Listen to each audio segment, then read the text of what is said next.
So in terms of thoughts around the whole exercise, we are open to different approaches, but we are always guided by which approach would help you standardize what you are doing, which approach would help you compare what you've done in the past, and which approach would help you compare what is being done in other jurisdictions. Anytime you're talking about statistics, one of the things that you need to look at are the two things that I've talked about in terms of standardization and comparability. So over the period, what we've done is to choose the approach where we say, we just need a snapshot of the population that we have in the country.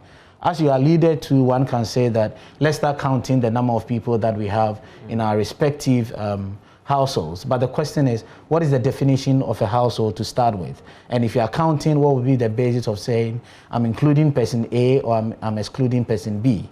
So for that reason, we are saying that anytime you're doing a population and housing census, from the perspective of counting, we are adopting what we call the de facto approach, which simply means that we are looking out for all persons who spent who would spend 27th night in the country.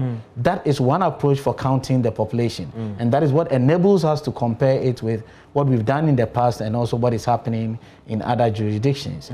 In addition to that, our questionnaire allows us to look at it from other perspectives in terms of usual members of households who are absent for the 27th night. So be it somebody has traveled outside, be it internal migration or outside the country migration, we get information on that, provided the external migration is within 12 months period.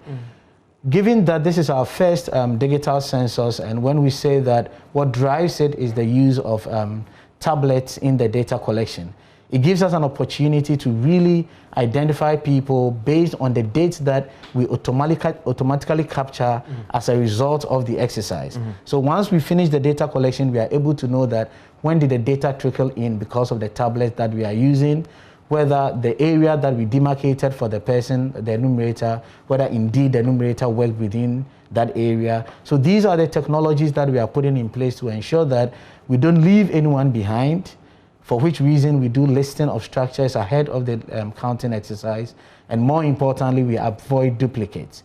And using the de facto approach, that is the 27/9, enables us to ensure that we don't have duplicate, because even if you are a usual member in another locality, the key question is, where did you spend the census night?